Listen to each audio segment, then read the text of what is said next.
purpose is clear. He's easy to follow because you know he has our back. I was thinking backstage, the man who was the commander-in-chief when the War Department was created was George Washington.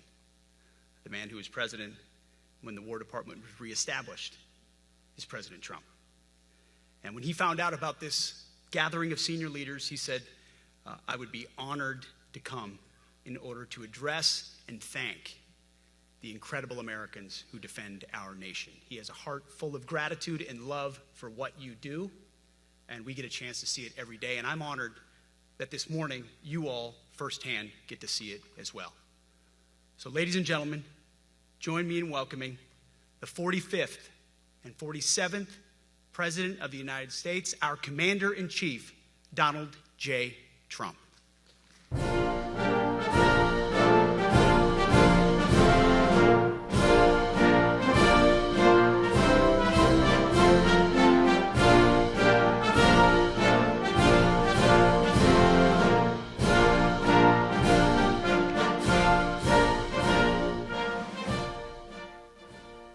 Thank you very much, Pete.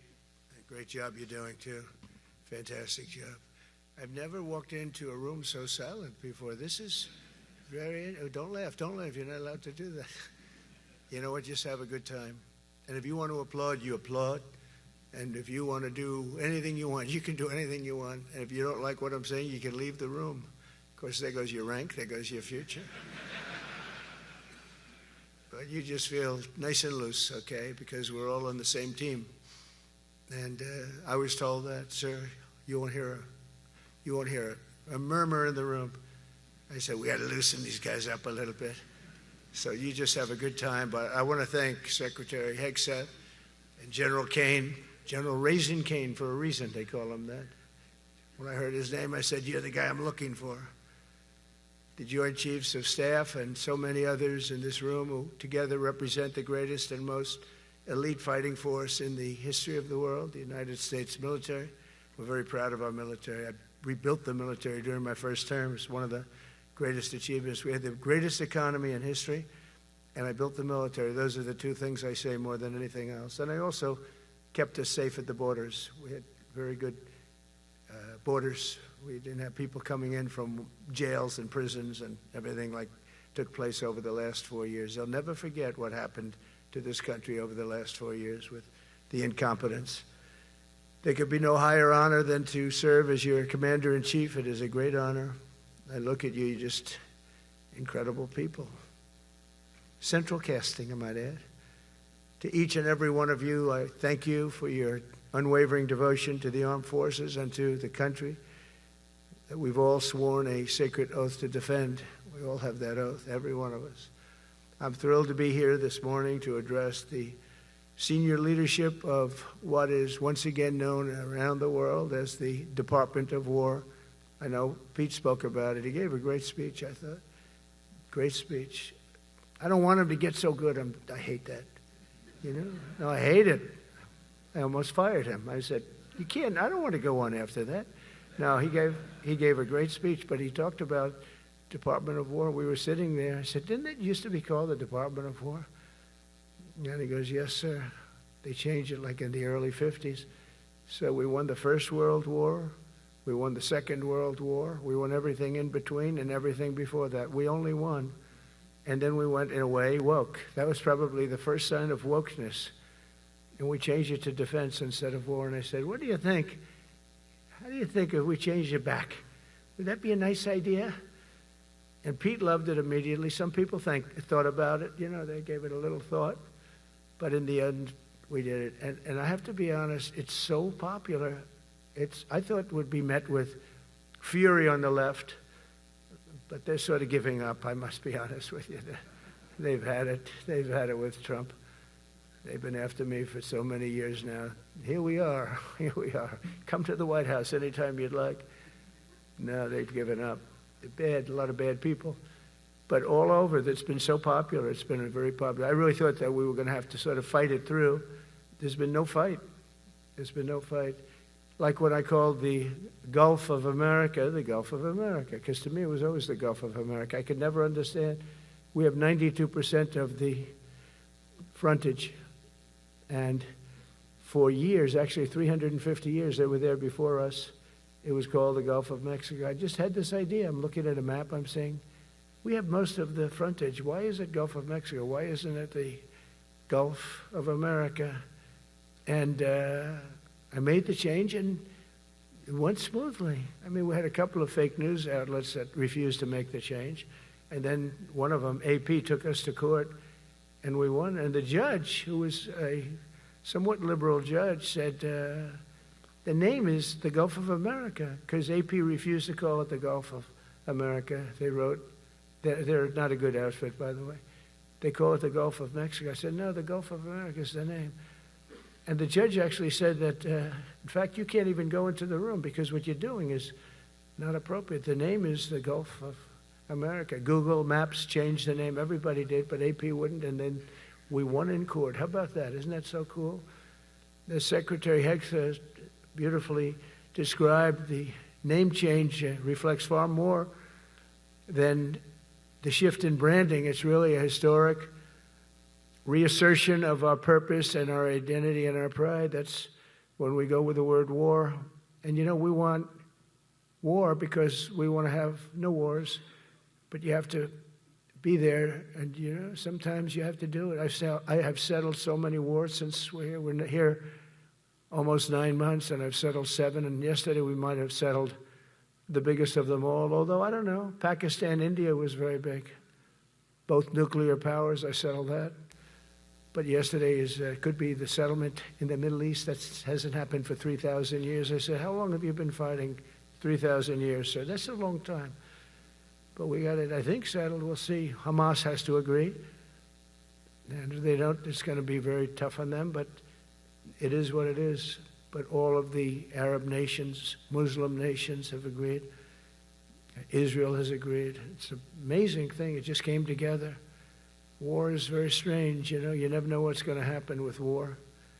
The easiest one of them all is Putin. I said, number one, it's a war that would have never happened if I were president, if the election weren't rigged. If I were president, that war would have never happened. Not even a little chance. And it didn't happen for 4 years.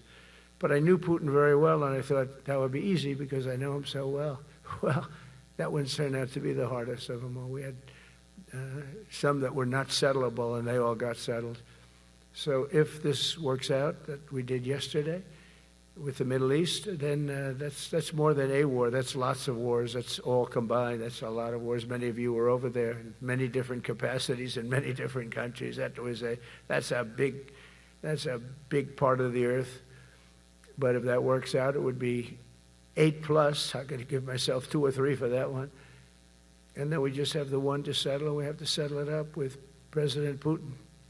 And Zelensky, got to get them together and get it done.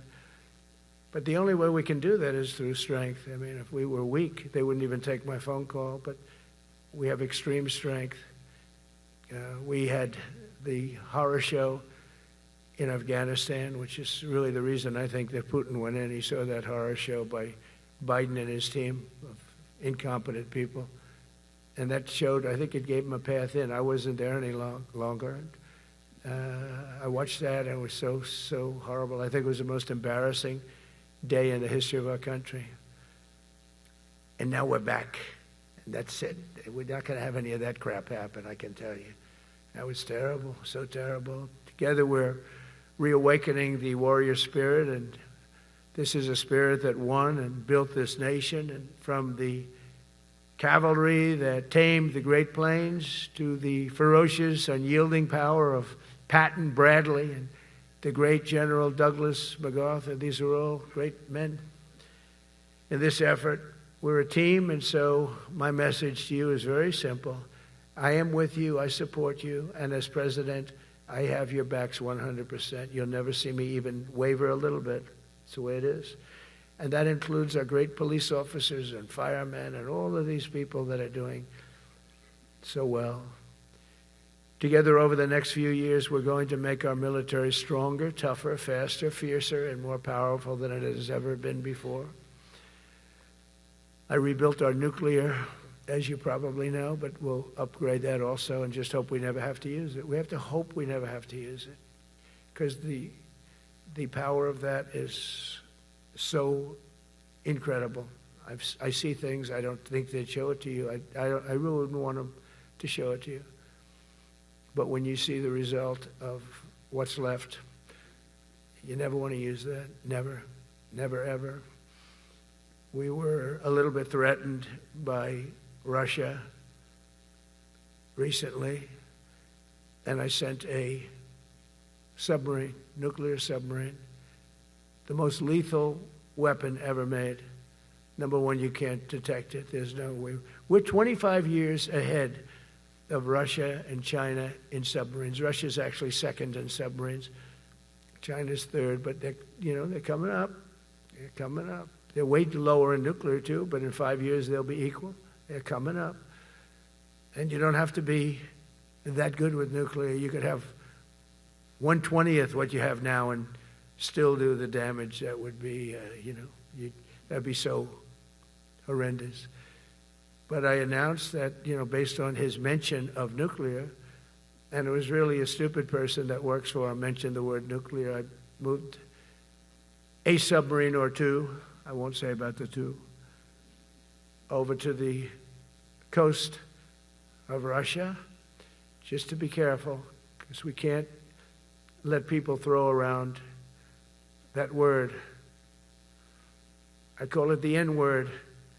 There are two N-words, and you can't use either of them. You can't use either of them. And frankly, if it does get to use, we have more than anybody else. We have better, we have newer, but it's something we don't ever want to even have to think about. But when somebody mentions it, that submarine started immediately thereafter. And it's just lurking, but I'm sure we're not going to have to use it. But it's an amazing, it's undetectable, totally. Ours is, theirs isn't. Theirs are totally detectable. We can detect them easily. We go right to the spot. But we have genius apparatus that doesn't allow detection. It doesn't allow detection at all by anybody above water or below water. It's incredible. We're way ahead of everybody in that and other things. As a result of the exciting renewal of the spirit of our armed forces, and that's what it is. It's really reaching that spirit, unprecedented heights. Over the past 8 months, new enlistments, I'm so proud of this, have surged to record highs, the highest we've ever had. And we used to have recruiting shortages. If you remember, about a year and a half ago, I was at the beginning stage of a campaign, and things came out that you couldn't get people to join the armed forces. And by the way, the police also. Fire department. I always put the fire department in because they're great. They're great. And I got 95% of their vote, too. That helps. When you get 95% of their vote, you always have to mention them. But they're great. And they're brave in our inner cities, which we're going to be talking about, because it's a big part of war now. It's a big part of war.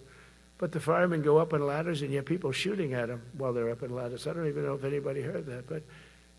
And I said, don't talk about it much, but I think you have to. Our firemen are incredible. They're up in one of these ladders that goes way up to the sky, rescuing people, and you have animals shooting at them, shooting bullets at firemen that are way up in death territory. You fall off that ladder, it's over. It's over. They don't even have to inspect you when you hit the ground. And you have people shooting bullets at them in some of these inner cities. We're not going to let that happen. So I always mention the firemen because that's actually a big problem we have. They are unbelievable. Like you, they're unbelievable people. For the first time on record in 2025, the Navy, Air Force, and Space Force all met or surpassed their recruiting goals 3 months early. That never happened before. And the Army did even better. Congratulations, Army. They met everything. And these were the highest standards because we're making it larger.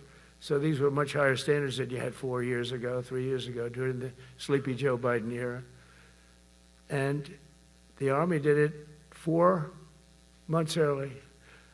And you remember, a year and a half ago, they said the big stories that we're way behind with the Army, Air Force, the Navy, the Marines. We're way behind, Coast Guard. And even Space Force, I love Space Force because that was my creation. You know, when you create something, I love it. And the people we put in there were good. I got that right. We put in great people initially, and we've really dominated. We really dominate in that sphere now. We were way behind China and Russia, and now we dominate. Space Force turned out to be a very important thing. I said from the beginning, you know, when Biden came into office, he wanted to terminate it. He said, and this thing called Space Force, so we could get rid of that. And he got hammered by the people in this room for even suggesting it, because it's very important, one of the most important. And as time goes by, it'll get more and more important. But we're now at 106% of our recruiting targets for the year, and that's the best in far more than a generation. And for the Marines, morale is so strong that the Marine Corps will meet its 2026 retention targets before the end of October, which never happens. And that's the earliest it's ever happened in the history of our country. And it makes you feel good, you know. I felt guilty. I'd go make a speech in front of never people like you. You are the leaders, but people, soldiers. And I felt embarrassed because there'd be stories about, you know, we couldn't fill up our Army, Navy, Air Force. We couldn't fill them up. And it was headlines. It was during Biden's 4 years. The auto pen, I call him the auto pen. It's, how would you like to have your thing signed by an auto pen? You know, when I have a general and I have to sign for a general because we have beautiful paper, the gorgeous paper, I said throw a little more gold on it. They deserve it. I want the A paper, not the D paper. We used to sign a piece of garbage. I said, this man's going to be a general, right? Yeah. I don't want to use this. I want to use the big, beautiful, firm paper. I want to use the real gold writing when you talk about the position, and they're beautiful. And but how would you like to have that where some kid sitting in the back office is having it signed with an auto pen? I thought about it, and I thought about you people first, admirals, generals. I said, somebody works his whole life. He gets into maybe the academies or wherever, but however you got there, and you go through years of work, and now you become an admiral or a general or whatever. And when you do, the President of the United States signs your commission, as you know, and that commission is beautifully displayed. And I sign it. Actually, I love my signature. I really do. Everyone loves my signature. But I signed it very proudly, and I always think to myself, how can you have an auto pen sign this? It's just so disrespectful. To me, it's just totally disrespectful. And it turned out that almost everything he did was signed by auto pen, except for when he gave his son, Hunter, pardon. He signed that one. And that's actually the worst signature I've ever seen. That was the bad.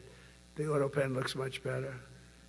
But as leaders, our commitment to every patriot who put on the uniform is to ensure that American military remains the most lethal and dominant on the planet, not merely for a few years, but for the decades and generations to come, for centuries. We must be so strong that no nation will dare challenge us, so powerful that no enemy will dare threaten us, and so capable that no adversary can even think about beating us. And we've had it recently. I had India and Pakistan were going at it, and I called them both. And in this case, I used trade. I'm not going to trade with you. Used to two nuclear nations, big nuclear. And no, you cannot do that. I said, yes, I can. You go into this freaking war that I'm hearing about. You know, actually, they just shot down 7 planes. 7 planes. It was starting. There's a lot of bad blood. And I said, you do this, there's not going to be any trade. And I stopped the war. It was raging for 4 days, but that was just the beginning. And we stopped it. It was a great thing. And the Prime Minister of Pakistan was here, along with the Field Marshal, who's a very important guy in Pakistan. And he was here 3 days ago.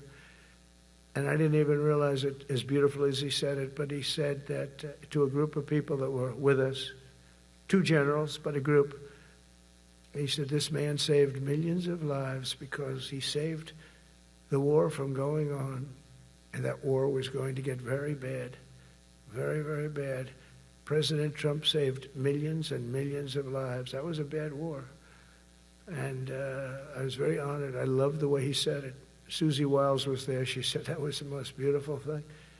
But we saved a lot of them. Saved a lot of them. Even in Africa, we saved the Congo with Rwanda. They've been fighting for 31 years, 10 million people dead. I got that one done. And very proud of it. So if this works out, we'll have 8 in 8 months. That's pretty good. Nobody's ever done that. Will you get the Nobel Prize? Absolutely not.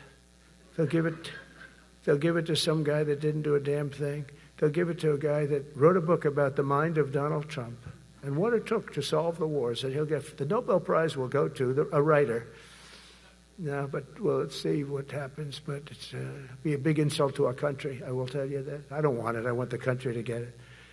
But it should get it because there's never been anything like it. Think of it. So if this happens, I think it will. I don't say that lightly because I know more about deals than anybody. This is what my whole life was based on. And they can change, and this can certainly change. But we have just about everybody. We have one signature that we need, and that signature will pay in hell if they don't sign. I hope they sign for their own good and we create something really great.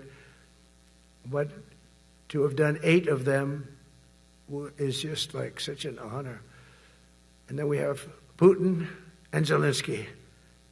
The easiest one of them all. I said, that one I'll get done. I thought that was going to be first. The others were much harder, some of them. Azerbaijan this was going on for 36 years. They said, it's not solvable, sir. Don't do it. I said, I will do it. I will do it. And I got on the phone with the 2 countries. They were great. They were great. I knew immediately. I knew as soon as I started talking to them, we're going to solve that war. We did. Now they're so happy. Now they're friends. One said he's been president for 32 years, 22 years. He said, for 22 years I did nothing but kill his people. They were in the room together at the Oval Office. And they started off spread like this. I have the beautiful Resolute desk. And one was here, and one was here. You couldn't get further away. That's the furthest I've ever seen 2 people in front of me. And as the hour went by, they got closer, closer, closer. And at the end of the hour, we had it done. And they hugged and hugged and hugged. And I said, that's so nice, and you're going to remain friends. And I spoke to them, one of them the other day. He said, no, he's now my friend.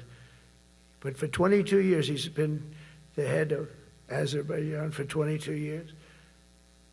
And the other guy, great guy too, 7. And you know that war, that was a war that was not solvable. He said for 7 years. The other one said for 22 years. All I did was kill his people. That's all I've done. I said, well, we're going to put a stop to that. So we solved that. So it's a great thing. It's a great feeling. You're saving Kosovo and Serbia. You're saving so many lives doing this if you can do it. But our people deserve nothing less than the very best, and we're never going to let them down. And if we can solve wars instead of you having to fight wars, wouldn't that be wonderful, right? Wouldn't that be wonderful? That's why one of the first executive orders I signed upon taking office was to restore the principle of merit. That's the most important word, other than the word tariff. I love tariffs. Most beautiful word. But I'm not allowed to say that anymore. I said tariff is my favorite word. I love the word tariff. We're becoming rich as hell. We have a big case in front of the Supreme Court, but I can't imagine. Because this is what other nations have done to us. And we have, great legal grounds. But you still have a case. It would be very bad if something happened. But I said, my favorite word in the English dictionary is the word tariff. And people thought that was strange. And the fake news came over and they really hit me hard on it. They said, what about love? What about religion? What about God? What about wife, family? I got killed when I said tariff is my favorite word. So I changed it. It's now my 5th favorite word. And I'm okay with that. I'm okay with that. But they hit me hard. But it is. I mean, when you look at, we've taken in trillions of dollars. We're rich again. And there'll never be, when we finish this out, there'll never be any wealth like what we have. Other countries were taking advantage of us for years and years. You know that better than anybody. And now we're treating them fairly. but the money coming in is we've never seen anything like it. The other day they had $31 billion that they found, $31 billion. So we found $31 billion, and we're not sure from where it came. A gentleman came in, a financial guy. I said, well, what does that mean? He said, we don't know where it came. I said, check the tariff shelf. No, sir, the tariffs haven't started in that sector yet. I said, yes, they have. They started 7 weeks ago. Check it. Comes back 20 minutes later. Sir, you're right. It came from tariffs. $31 billion. That's enough to buy a lot of battleships, Admiral, to use an old term. I think we should maybe start thinking about battleships, by the way. You know, we have a Secretary of the Navy came to me because I look at the Iowa out in California, and I look at different ships and the old pictures. I used to watch Victory at Sea. I love Victory at Sea. Look at these admirals. It's got to be your all-time in black and white. And I look at those ships. They came with the destroyers alongside of them, and man, nothing was going to stop. They were 20 deep, and they were in a straight line, and there was nothing going to stop them. And we actually talk about, you know, those ships. Some people would say, no, that's old technology. I don't know. I don't think it's old technology when you look at those guns. But it's something we're actually considering, the concept of battleship.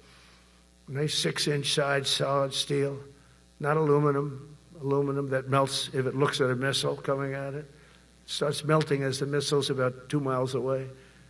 Now, those ships, they don't make them that way anymore, but you look at it, and your secretary likes it, and I'm sort of open to it. And bullets are a lot less expensive than missiles. A lot of reasons. I should take a vote, but I'm afraid to take that vote because I may get voted out on that one. But I tell you, it's something we're seriously considering. There were powers. There were big powers. They were just about as mean and scary as you could be. And so we're looking at that. One of the biggest cases that we won was the decision of the United States Supreme Court to allow us to proceed on the word merit. Merit. So those two words are right up there. So this is, I would say, the opposite if you ask for a definition. The opposite of political correctness. We went through political correct where you had to have people that were totally unfit to be doing what you're doing for many reasons. I won't get into them. But for many reasons, they were unfit. Now, it's all based on merit. That was such an unbelievable decision. I didn't expect we were going to win that one. We went in. We said we needed it. We went in for colleges, you know, where kids with a C average are getting into the best colleges, and the kids with A averages won't get in. And kids with the highest boards and the highest marks and the best marks couldn't get into the best schools. And people that had not good boards and not very good marks, I mean, okay, but nothing special, they were getting into our best colleges. I said, this is just crazy. You can't run a country like this. And it was lingering for years, and it got to the Supreme Court, and we won that decision. Merit, everything's based on merit. You're all based on merit. We're not going to have somebody taking your place for political reasons because they are politically correct, and you're not. We take the people that are going to do the best job. That's all. It's very simple. And that's the way our country was built. We were built on merit. We got away from it for a long time. And everyone understands it. And it was done. It was approved. I give great credit to the Supreme Court because I thought they had tremendous courage. I didn't think they'd do that. That was tremendous. I give them maybe for that decision almost more than anything because it's a hard decision to make. It's really hard. The apparatus of our country was not set up for merit. It was set up for political correctness. And you can never be great if you're going to do that. And we're going to be greater than we ever were before. We're bringing back a focus on fitness, ability, character, and strength. And that's because the purposes of American military is not to protect anyone's feelings. It's to protect our republic. And it's the republic that we dearly love. It's to protect our country. We will not be politically correct when it comes to defending American freedom, and we will be a fighting and winning machine. We want to fight, we want to win, And we want to fight as little as possible. You have to count on people like me to keep you out of wars, because we don't want to go into wars. Many of the wars that I just told you about, we could have entered those wars and settled them in a different way, lose a lot of our troops. And we could have settled them, I guess, differently. Maybe not, actually. Actually, you might not have been able to settle them. We just would have been in the middle of a lot of firepower. But when we do need it, you're going to be so ready. And you know it. But very importantly, with that goal in mind, I've committed to spending over $1 trillion on our military in 2026, and that's the most in the history of our country. $1 trillion. That's a lot of money. I hope you like that. Ma'ams and sirs, I hope you like it. That's a hell of a lot of money. We have the best of everything. Every branch is seeing major investments, and as I announced in the Oval Office in March, we are rapidly moving forward with the first ever 6th generation fighter jet. I didn't name it. I did not name it. Boeing came in and they said, "Sir, this is our submittal. It's the greatest fighting jet ever done." And you know, they're testing all these planes. All the companies are testing, and this one tested like through the roof. And they said, "We'd like to name it the F-47. I said, "All right, let me think about it." Then after thinking for about 2 seconds, I said, "Okay." You know what that means, 47. I'm 47. So I'm 45, 46, and 47, yeah, if you think about it. I just don't want the credit for 46. I don't want to have their open borders and people coming in from all over the world, including jails and mental institutes. I don't want that on my record, but I like having it. We're investing tens of billions of dollars in modernizing our nuclear deterrence capabilities like never before. And we've begun construction on what we call the Golden Dome missile defense shield. It'll be the most sophisticated in the world. You watched it do well until they had some problems at the end with a little bit of a lack of ammunition, defensive ammunition, but they've got that taken care of. But I tell you, it's what we're doing is so good, and we deserve it. You know, we help other countries with it. We don't have it ourselves. And Canada called me a couple of weeks ago. They want to be part of it. To which I said, "Well, why don't you just join our country? You become 51, become the 51st state, and you get it for free." So I don't know if that made a big impact, but it does make a lot of sense. It actually makes, because they're having a hard time up there in Canada now, because as you know, with tariffs, everyone's coming into our country. We have more investment than we've ever had before, $17 trillion coming in. As an example, in 4 years, Biden didn't have $1 trillion. We have $17 trillion more than that in 8 months coming in. And they're coming in from Canada, Mexico, from Europe, from all over. AI, auto plants. Everybody's coming back to the United States. Under my budget, we will be expanding the U.S. Navy by at least 19 ships next year, including submarines, destroyers, assault ships, and more. And it's going to be much more than that as we go along, because we basically don't build ships anymore. We do build submarines, but we don't build ships. Do you know in the Second World War, they were freighters and different types, but we were doing a ship a day, and now we don't do ships. And I'm not a fan of some of the ships you do. I'm a very aesthetic person, and I don't like some of the ships you're doing aesthetically. They say, "Oh, it's stealth." I say, "That's not stealth. An ugly ship is not necessary in order to say you're stealth." By the way, the B-2 bombers were incredible. That is stealth. They went into that. I was with General Kane and Pete were in we call it the war room, but we're watching them go in, and they were totally untouched. They were not seen. They were literally not seen. They dropped their bombs. They hit every single one of them, hit its target. It was total obliteration. CNN, when we came back, fake news CNN, oh, their camera just went off. You know, their camera, every time I mention they turn the camera off because it's never good. They say, "This is a problem." But I don't blame them. You're better off keeping it off. But they have some scammer reporter who started saying, without any knowledge, that he may not have hit the targets as well as they thought. It may not have been obliteration. He did hit the targets, and they got to give us a little credit, right? It was obliteration, it turned out. The Atomic Energy Commission said it was obliteration. They had, not only did they hit the target, they had these chutes. And think of this here. Way up in the sky, there was no moon, it was dead dark. You couldn't see a thing. You couldn't see them. But they had, I guess, a beam going right into these chutes. Every single one of those bombs went right down those chutes into a granite mountain. I think it's the last time they're going to build air chutes. They had these air chutes that were nice, beautiful. They were meant for us. But it was total obliteration. And now they give us credit for that.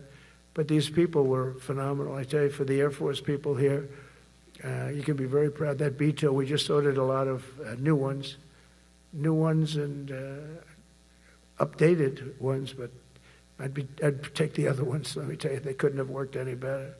So they flew for 37 hours total, back and forth, no stops, no nothing. We had 52 tankers loading them up, and that's a job I wouldn't necessarily want too much, flying a tanker, loaded up with hundreds of thousands of gallons of fuel.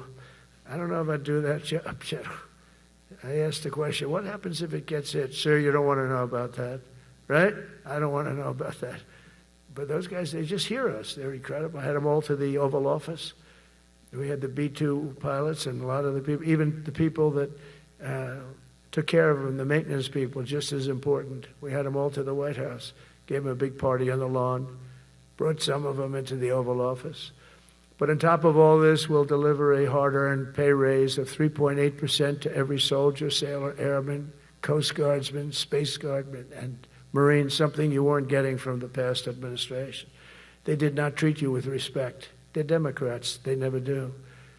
Not only are we rebuilding our great strength, but for the first time in years, my administration is actually using that strength to defend the core and vital interests of America. And very simply, we are putting America first. And I have since I've been elected. I've always put America first.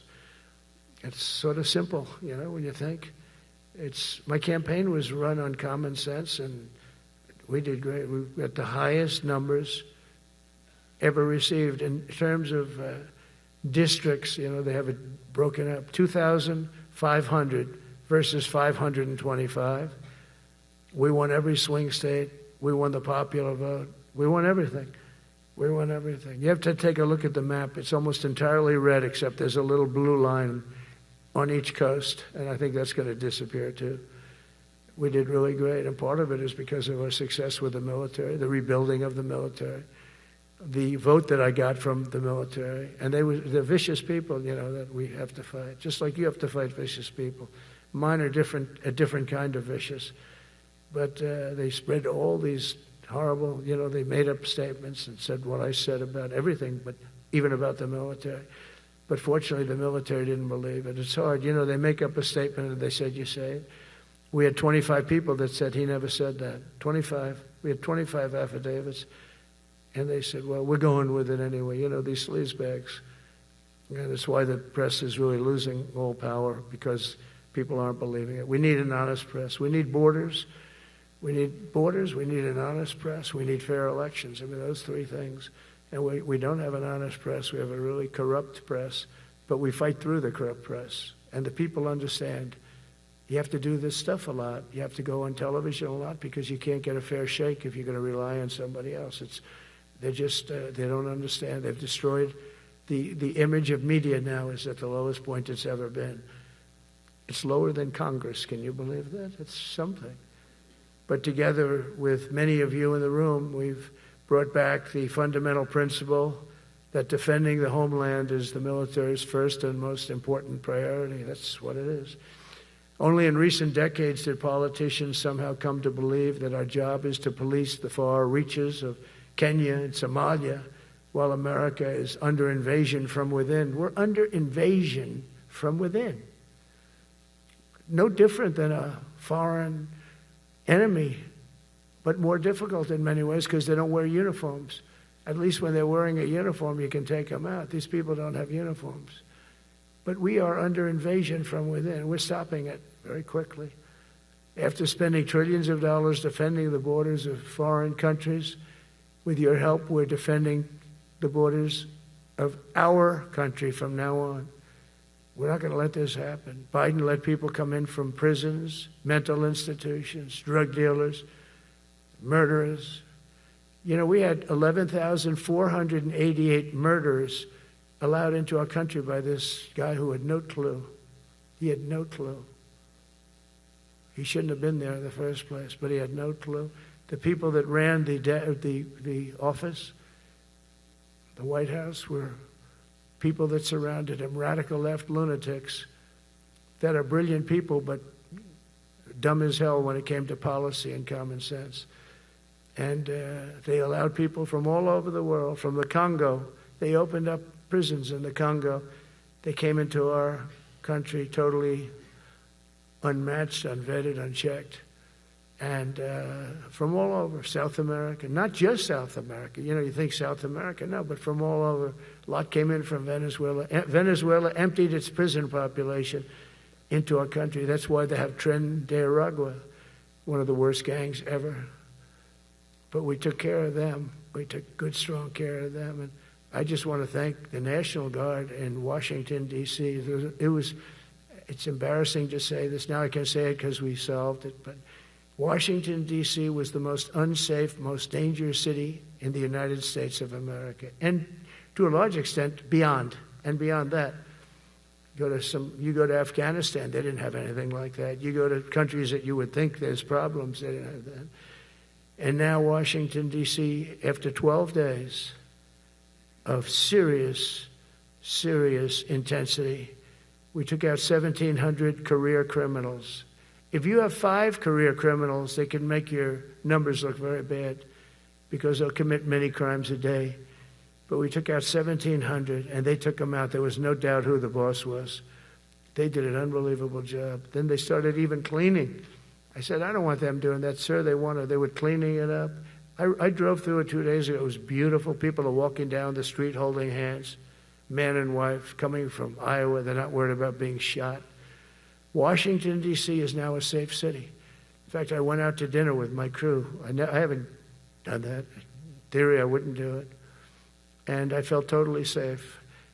And nobody's been attacked. Nobody's been hurt. Washington, D.C. went from our most unsafe city to just about our safest city in a period of a month. We had it under control in 12 days, but give us another 15, 16 days, it's perfect.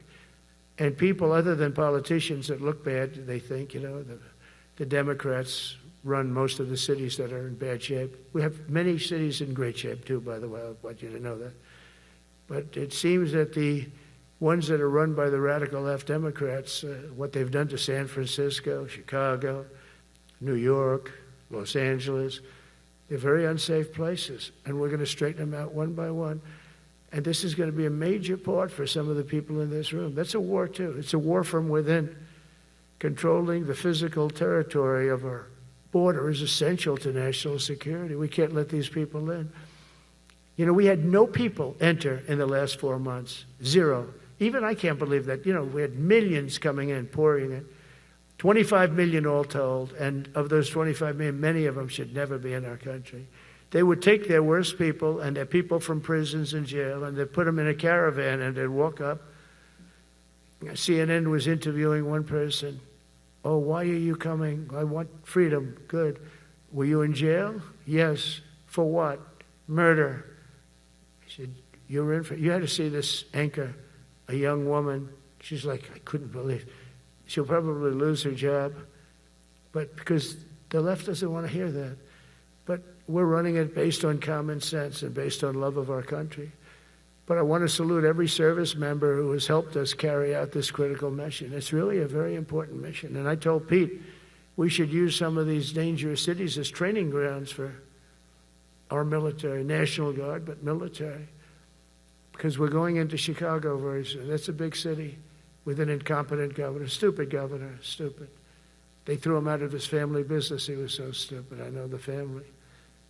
He becomes governor. He's got money. Not money that he made, but he ran for governor, he won, and now he criticizes us all the time. And last week they had 11 people murdered, 44 people shot. The week before that they had 5 people murdered, 28 people shot. Every weekend they lose 5, 6. If they lose 5, they're considering it a great week. They shouldn't lose any. You shouldn't lose any. This is civilization. And he's always up there saying, we're in very good shape. We don't need the military. No, they need the military desperately. How about Portland? Portland, Oregon, where it looks like a war zone. And I get a call from the liberal governor. Sir, please don't come in. We don't need you. I said, well, unless they're playing false tapes, this looked like World War II. Your place is burning down. I mean, you must be kidding. Sir, we have it under control. I said, you don't have it under control, Governor, but I'll check it, and I'll call you back. I called her back. I said, this place is a nightmare. Probably, it's certainly not the biggest, but it's one of the worst. It's brutal. They go after our ICE people, who are great patriots and tough job too, but they love it. They love it because they're cleaning up our country. And so you look at some of the things where they took over parts of Seattle. They actually took over a big percentage of Seattle. Think of that. You remember that. That was a while ago. And I sent in the troops, and they were gone. As soon as I sent them in, when we send in the troops, if you have a real leader that says you got to do what you have to do, I put that out the other day. You got to do what you got to do because we don't want our people hurt as they stand by. I was watching during Biden, there were troops standing up like this, brave, standing up at attention, the way I should stand all the time. And I'm like this, and people are standing, and their mouth is this far away from their mouth, and they're spitting at them, and they're screaming at them. And that soldier standing there, he wants to knock the hell out of the person, but he's not allowed to do anything. So they just stand there, and they get abused. And a woman was this far away from his face, and she starts spitting in his face, and he's not allowed to do anything. If it's okay with you, generals and admirals, I've taken that off. I say, they spit, we hit. Is that okay? I think so. They spit, it's a new thing. They spit, we hit. How about the cars, where the cars are coming out? They get brand new cars, Border Patrol, ICE, beautiful, nice new cars. And they're driving along, and they have to go through a gauntlet of rocks being thrown at the car. So here's this beautiful brand new car. By the time it goes 100 yards, it's destroyed. These guys have pretty good arms, some of them. And they're throwing bricks at full force into the window and into the car. It looks like it's a war zone. And I said, never let that happen again. From now on, if that ever happens, and I say it here, you get out of that car and you can do whatever the hell you want to do. Because those people are you can die from that. Those bricks go through the windows. You can die. They'd like it to. They'd like it to go through the window. But this was a couple of months ago. They just kept driving, and bricks are hitting the car. And I said, why aren't they stopping? Because they were under orders from the past administration, never stop. But that's different with us. We stop. And since I gave that order, we haven't had that problem. It's very interesting. It's amazing. It's just like in Venezuela. You've seen the boats going. We can't find any more boats. They're carrying drugs, massive. Every boat kills about 25,000 people. That's what they have. They had fentanyl mostly and a lot of other drugs. And we take them out, and we've taken out 4. So, and it's on air. Everybody gets to see it. Not that we like to do that, but every boat kills 25,000 on average. 20. Some people say more. You know, you see these boats just stacked up with bags of white powder.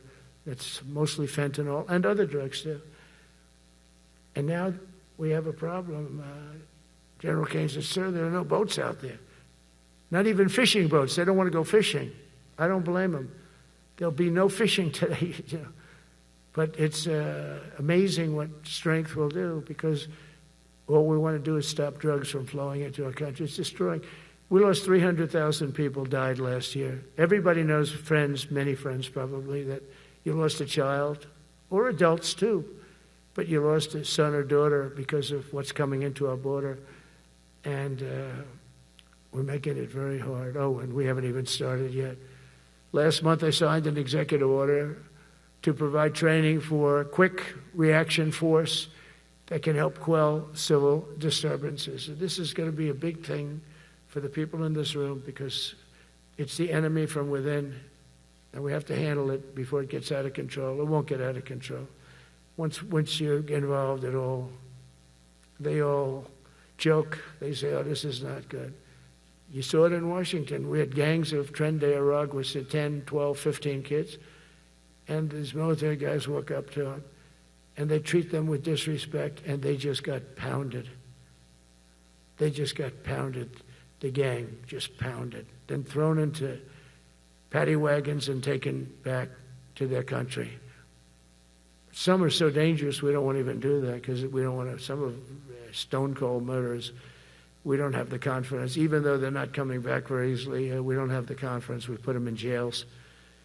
But these service members are following in a great and storied military tradition, from protecting frontier communities to chasing outlaws and bandits in the Wild West. And our history is filled with military heroes who took on all enemies, foreign and domestic. You know that phrase very well. That's what the oath says, foreign and domestic. Well, we also have domestic. George Washington, Abraham Lincoln, Grover Cleveland, George Bush, and others all used the armed forces to keep domestic order and peace. Many of our leaders used the military to keep peace. Now they like to say, oh, you're not allowed to use the military. And you know what the people say? The people in those cities where they're being raped and shot and beat up, you know what they say? We love the military. You ever see where they interview the people on the street? I've never seen somebody say they don't, unless they're radical and paid off, because a lot of these insurrectionists are paid by, whether it's Soros or other people, but they're paid by the radical left. So today I want to thank every service member, from general to private, who has bravely helped us secure the nation's capital and make America safe for the American people. It's amazing. The whole world is watching. Everybody in the White House, they come up to me, young women, sir, thank you. I know immediately what they're thanking. They don't have to say it. They walk to work now to the White House. We haven't had a crime in Washington in so long, because we got the careers. We call them the careers. We got these lunatics out, and they'll never be any good. You know, I hate to tell this to the liberal media. You could spend time with them. You could do whatever you want. You could send them to the finer schools, which they couldn't get into anyway, mentally. They couldn't get in, but no matter what you do, they'll never be good. They're bad. They're career criminals. I don't know, maybe they were born that way. Some people don't like me to say that, but maybe they were. Certainly some were. Together with the leaders here today, we're also restoring a needed focus on defeating threats in the Western Hemisphere. Throughout this region, cartel terrorists have been allowed to wage a relentless campaign of death and destruction on our country, all because we had weak leadership on top. And we did a great job with it first term, but this is something else what we're doing now. We're taking it to the next level, probably next level times 3. But we had COVID come up, and we had to take care of that. We did a great job with COVID. We had the therapeutics. It's just Regeneron. So many things we did for COVID, but we had to focus on that, and every other country in the world was being decimated by COVID. So we had to change gear a little bit to take care of that. But under our leadership, the military is now the knife's edge in combating this sinister enemy. We have to put the traffickers and cartels on notice, and we've done that. And we've put them, a lot of them, we've called them a terrorist organization, which is actually a big thing to do. Nobody's done it, but I've done it with a lot of them. It gives you a tremendous advantage. If you try to poison our people, we will blow you out of existence, because that's the only language they really understand. That's why you don't see any more boats on the ocean. You don't see any boats. Around Venezuela, there's nothing. As president, I will never hesitate to defend our people from threats of violence, from the horrible plague that's taking place from within. The Iran nuclear power, the Iran, all of the great power that we thought existed, we blew it out to kingdom. We took advantage of it, and we just really took advantage of it, and it was a beautiful thing to see. And That's what military power can achieve. That's why I chose Raising Cane. He's fantastic, by the way. I hope you all agree. If anybody disagrees, could I please have your hand? Who disappears that Raising Cane is no good? Just raise your hand. I don't see any hands raised. All right. That means you're okay. That means that he's okay now, but I saw his results. You know, he took out ISIS. I was told it was going to take 4 years. It took 4 weeks. I went to see him, and he took him out in 4 weeks, knocked him out, knocked him to hell. And I was told by military people it was going to take 4 to 5 years to do it. And I don't even know if we'll have it then, sir. These were the Washington generals. I call them the television generals. But Raising Cane did it in 4 weeks, took out 100% of the ISIS caliphate. As a result of these actions and many others since my inauguration, we're witnessing the triumphant return of peace through strength. We have great peace through strength. America is respected again as a country. We were not respected with Biden. They looked at him falling downstairs every day. Every day the guy's falling downstairs. He said, it's not our president. We can't have it. I'm very careful, you know, when I walk downstairs, like I'm on stairs, like these stairs, I walk very slowly. Nobody has to set a record. Just try not to fall, because it doesn't work out well. A few of our presidents have fallen, and it became a part of their legacy. We don't want that. You walk nice and easy. You don't have to set any record. Be cool. Be cool when you walk down, but don't pop down the stairs. So one thing with Obama, I had zero respect for him as a president, but he would bop down those stairs. I've never said, da-da-da-da-da-da, pop, pop, pop. He'd go down the stairs, wouldn't hold on. I said, it's great. I don't want to do it. I guess I could do it. But eventually, bad things are going to happen, and it only takes once. But he did a lousy job as president. A year ago, we were a dead country. We were dead. This country was going to hell. We were dead in every way, from immigration to military. We didn't have the weapons. We were given everything to Ukraine. We had nothing. And by the way, I have to tell you, now, as you know, I went over and I met with NATO, and NATO raised from 2 to 5, which everyone said 5% of GDP. Millions and now trillions of dollars are pouring in. They didn't pay the 2% because they know we were there to pay it. And now they paid the 5%. That's trillions of dollars. And we're not spending any money on that war, not 10 cents. We sell our equipment to NATO. NATO pays us for the equipment, and they give it to Ukraine or whoever they give it to. But they can keep it, but we're not involved. We have no money going out. Biden gave $350 billion. Not sustainable. $350 billion. And we have a war that should have never started. But we're not doing that anymore. So I just want you to know we're selling equipment. Our people are buying equipment. They are buying the equipment at full price, a fair price. So I don't want to say we're making money, because I don't want to be making money on a war. It's too many people dying. They're losing 7,000 soldiers a week. A lot of them are Russian soldiers, but between the two countries, mostly soldiers, by the way. Sometimes, you know, in Kiev, they'll lob a missile in or some drones in, kill some people. But mostly it's soldiers. Russia and Ukraine are losing 7,000 souls. And, you know, they're not American. They're not us. They're not you. We have a special obligation. But they're soldiers. They're young people. They leave their parents. They wave goodbye. And then 2 days later, they're blown up so unnecessarily. And so that's the primary reason I want to get it done. We got to get it done. It's crazy what's going on. That's the worst war that there's been since World War II. The number of soldiers that are being killed there is just crazy. From 5,000 to 7,000 soldiers die a week. Think of that. So I think we'll get that done. But that's turned out to be the toughest one. I'm so disappointed in President Putin. I thought he would get this thing over with. He should have had that war done in a week. And I said to him, you know, you don't look good. You're 4 years fighting a war that should have taken a week. Are you a paper tiger?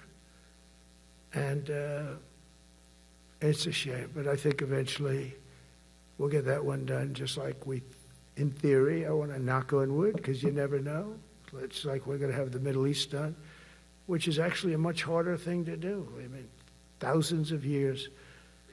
But we have to get that war done. So now just think of it, we're a dead country. I was with the King of Saudi Arabia, a great guy. I was with the Emir of Qatar. I was with the great leadership of UAE. I was over there. We brought back $2 trillion and more. They ordered 200 planes, Boeings. They ordered so much, and they were great. But they all said essentially the same thing. They said, 1 year ago, you were a dead country, and now you're the hottest country anywhere in the world. We're the hottest country in the world right now. The absolute hottest country in the world. There's nobody even close. Putin said that to me. We met in Alaska, had a good meeting. Then he went back and started sending drones into Kiev. I thought we had a good meeting. But it's one of those things. But we were a dead country a year ago, and now we're the hottest country anywhere in the world. Think of that. You can be proud of that. And you must have felt like hell when you have a wife or a husband at home, and you used to read the numbers that we can't get people to join the Army, Navy, Air Force, Marines, Coast Guard. You must have felt like, I have a job that nobody wants. That doesn't feel good. Well, now you have a job that is brimming over with people wanting it. They want it. And you're able to get a much higher quality because now you have your choice. You want so many. And we're going to have many, many people that aren't going to be able to join because of the fact that we don't need them at this moment. But think of it, what a difference that is from, I could just imagine 2 years ago, you're reading front page articles in the New York Times, of course, and Wall Street Journal. They always give us unfair stories. But they played it so big. They were playing it so big. Nobody wants to join the Army, the Marines, the Air Force. They don't want to join. They don't want to join the Coast Guard at all. Nobody wants to join. Nobody wants to join our police forces. Our police forces also. It's almost went hand in hand. And I used to say, boy, I'm speaking in front of the military today, and it's embarrassing because I'm speaking in front of people who have a job that other people don't want, but now you have a job that everybody wants. So I think that has to make you feel good. It's one of the reasons I love being here today, because I wanted to say that. I have to say that. Everybody wants to be in the Army, the Navy, the Air Force, the Marines.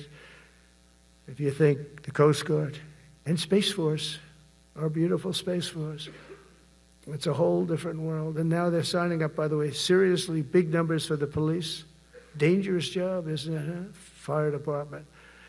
But that's the paving the way for progress once thought almost impossible. I mean, a year ago, you wouldn't have thought that was possible. A year ago, they were talking about making the military smaller because they can't get the people to join. We're thinking about making it larger because we have so many people. And it's nice to be able to cut people because of merit that aren't really qualified for any reason, a physical reason, a mental reason. You don't have to take them anymore because you have the pick of the litter. And they all want to be with you. They all want your job. They want to be with you. They want to work with you. They'll even take your job, Got to be a little bit sharp. You got to watch it. But everybody wants to be doing what you're doing now. What a difference. When I speak to you, and I can say that as opposed to a couple of years ago when I was talking to rooms where they were desperate to get people and they couldn't get them. What a difference a presidential election can make. That's all it is. It's just a presidential election. Yesterday at the White House, we put forward a plan for peace in Gaza. We announced it, and we're going to create something that was my idea, but unfortunately I got drafted. It's going to be called the Board of Peace, and it's going to reign over that territory, and we're going to get that done. And they asked if I'd be the chairman of the Board of Peace. I wasn't counting on that. I had the idea for the Board of Peace. But I said yes, and I guess because of that, every leader, everybody wants to be on the Board of Peace. And we're going to watch over that very volatile part of the world and keep it non-volatile so you don't have to get involved. We want to save you for other things or save you for nothing from that standpoint. We don't want you fighting wars, but if you have to, you're the most lethal fighting force in the world. And I would say that even 2-3 years ago. but now I say it with great enthusiasm. It's so true. And we're striving tirelessly to end the terrible war in Ukraine.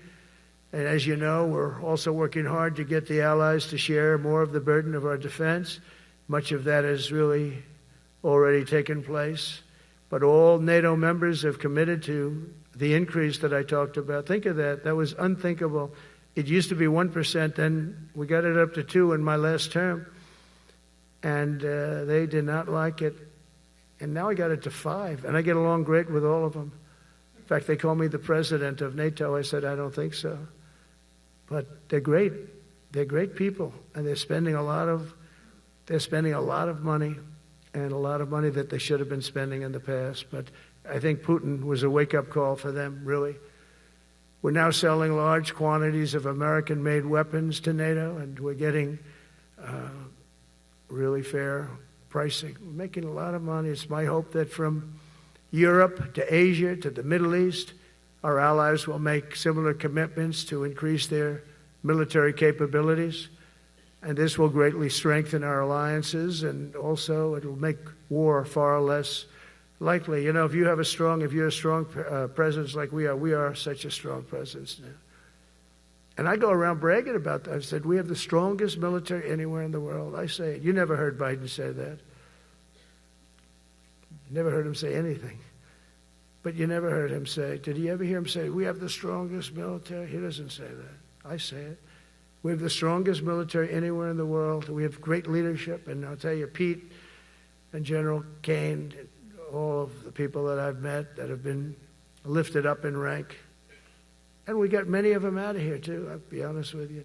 Didn't like doing it, but we got many of you out of here because we weren't satisfied. We know everything about everybody. It'll also help the United States rapidly rebuild our defense industrial base. Each of you can play an important part in getting allies to do their part. So to that end, Secretary Hegseth will soon be announcing major reforms to streamline military acquisitions and expedite foreign military sales. We have tremendous numbers of countries that want to buy our equipment, and, you know, in many cases it takes too long. They're backlogged. We're backlogged on all the equipment, which is something that's new to us a little bit. And I told those companies, you better get your ass going, because we're selling you a lot of equipment. We're getting countries to buy your equipment. You got to produce the equipment. Some of the countries, I'm not going to mention, but some of the countries are buying a lot. And that's a good thing. They're on our side. 95%. I'll never say 100% because they can always turn, right? You know about that. But they're on our side. The problem is we have to get the companies that make this equipment. And we make the best equipment in the world, but they got to make it faster. We have orders for the F-35. We have orders for everything. The new F-47. We have orders for everything. They got to make it faster. A lot faster. Ammunition they have to make faster. In the coming months, we'll be making even more historic announcements to fully embrace the identity of the Department of War. I love the name. I think it's so great. I think it stops wars. The Department of War is going to stop wars. If we are as ruthless and relentless as our enemies, the United States Armed Forces will be totally unmatched in the future. We have a group of enemies that are very ruthless and very smart, but they can't match us. They can't match us. They don't even come close to matching us. Again, you know, it's very important for me to say we are the greatest military in the world, but we make the best equipment in the world. I watched our anti-missile missiles. I watched our Patriots just knock things out like a needle hitting another needle on the stage. There's a needle up there, and you send another needle up, and it hits it every time. During the war, we went 14 for 14. We had 14, this is with Iran, we had 14 missiles coming at us. All 14 were knocked out of the sky, every one of them. We make the best equipment. From Sparta to Rome, to the British Empire, to the United States of America, history has shown that military supremacy has never been simply a matter of money or manpower. At the end of the day, it is the culture, spirit of our military that truly sets us apart from any other nation. Our ultimate strength will always come from the fierce people and those brilliant people with such pride and the unbending will and the traditions of excellence that have made us the most unstoppable force ever to walk the face of the earth. And that's what we are. Remember, we never want to use it, but we have the most powerful nuclear capability, and I call it nuclear deterrent of any other country. Nobody close. The men and women in this room inherit the legacy built and won by Washington and Jackson, Grant and Pershing, Eisenhower and Patton, Nimitz and LeMay. We carry forward the majestic military heritage passed down from father to son, soldier to soldier, and one generation of warriors to the next. You are warriors, you know that, right?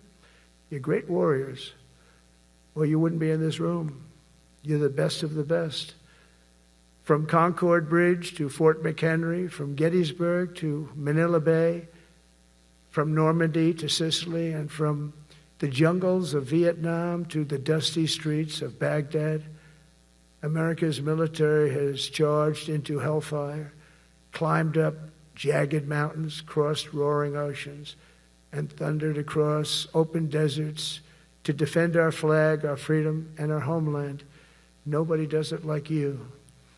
Now we are discovering American muscle, reasserting American might, and beginning the next story chapter in American military legends and lore. That's L-O-R-E. It is lore. When it comes to defending our way of life, nothing will slow us. No enemy will stop us. They cannot stop us. And no adversary will stand in our way. They won't stand in our way. We don't want them to stand in our way. We don't want to even put them in that position, but they're not going to stand in our way ever again. You'll never see 4 years like we had with Biden and that group of incompetent people that ran this country that should have never been there. Because we are the United States military, the best, the boldest, the bravest that the world has ever seen, that the world has ever known. With leaders like we have right here in this beautiful room today, we will vanquish every danger and crush every threat to our freedom in every generation to come, because we will fight, fight, fight, and we will win, win, win.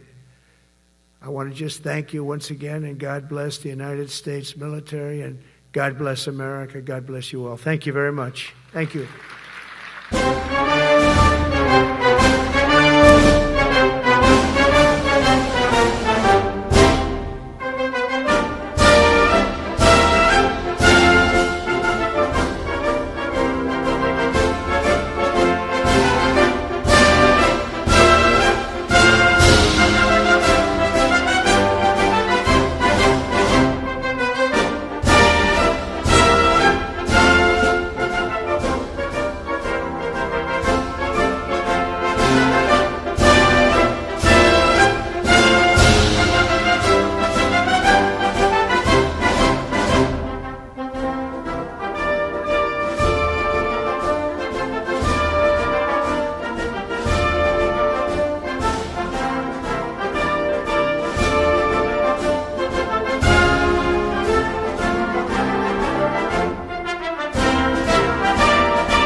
Ladies and gentlemen, please allow the combatant commanders and any 4-star with a detail to proceed out first, and we will begin pulling up the buses. Please remain in your seats until all the 4-star with details leave first.